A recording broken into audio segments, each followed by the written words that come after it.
কাইলৈ অৰ্থাৎ 8 তাৰিখে ইউনিছ তামুলীয়ে 100 গৰাকী মিয়া আনি জেঙনিকটীয়াত কামত খটাব। শিৱসাগৰ জেঙনিকটীয়াত ইয়াকে লৈ বৰ্তমান ৰাজ্যজুৰি ব্যাপক তৰ্ক বিতৰ্ক হৈ আছে, প্ৰতিক্ৰিয়াৰ সৃষ্টি হৈছে। আৰু মই বৰ্তমান উপস্থিত আছোঁ এই জেঙনিকটীয়া ঠাইখনত।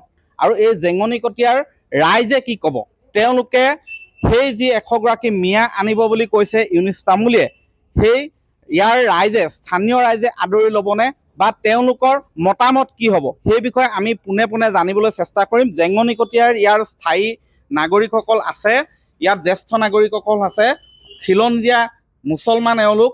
মই আপোনালোকৰ পৰা পোনে পোনে জানিব বিচাৰিম, কি ক'ব? আমি এনেধৰণৰ যুযুধান স্থিতিক গৰিহণা দিছোঁ আৰু এনেধৰণৰ কামৰ পৰা ইউনিছ তামুলীয়ে হওক, আন পক্ষই হওক, সকলোকে বিৰত থাকিবলৈ আহ্বান জনাইছোঁ। ভাৰতীয় সংবিধানৰ গন্তিৰ ভিতৰত যেনেধৰণে সকলো সমস্যা সমাধান হয়, তেনেধৰণৰ সমস্যা সমাধান হোৱাৰে আমি পোষকতা কৰোঁ। আপোনালোকে অনাটো পক্ষত আছে নে নাই? কোনো ধৰণে নাই, এনেধৰণৰ যুযুধান স্থিতি আমি সম্পূৰ্ণ বিপৰীত স্থিতিত আছোঁ।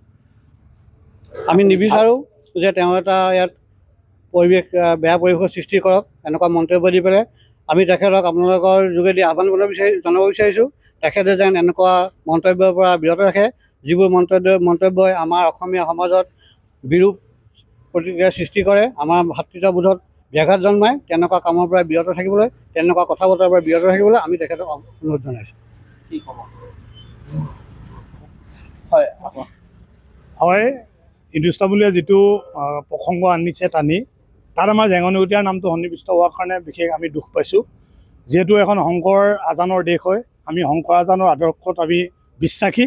গতিকে আমি সকলো খিলঞ্জীয়া হয়, গতিকে আমি খিলঞ্জীয়াৰ জেগাত আমি কেতিয়াও মিয়া শ্ৰমিকক আনি ইয়াত এখন যুদ্ধসদৃশ পৰিস্থিতি আমি কেতিয়াও নিবিচাৰোঁ।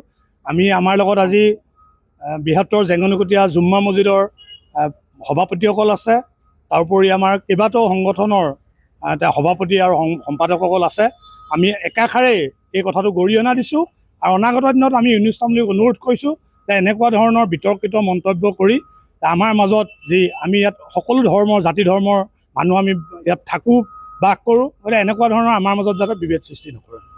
হয়, শিৱসাগৰ এনেকুৱা এখন ঠাই য'ত সাতামপুৰুষীয়া সম্প্ৰীতি অতীজৰ পৰাই আছে। শিৱসাগৰৰ ঐতিহাসিক শিৱদৌলৰ কাষতে আছে মছজিদ, ঐতিহাসিক শিৱদৌলৰ কাষত আছে গীৰ্জাঘৰ, তাৰ কাষতে বিভিন্ন ধৰ্মাৱলম্বীৰ অনুষ্ঠান প্ৰতিষ্ঠান আছে। কিন্তু আজি পৰ্যন্ত ইয়াত কোনো ধৰণৰ ভাতৃঘাতী এনেধৰণৰ সংঘৰ্ষ হোৱা নাই, সম্প্ৰীতিয়ে সকলো বসবাস কৰি আহিছে। আপুনি বিচৰা বাতৰি পাব কেৱল নিউজ 18 এপত।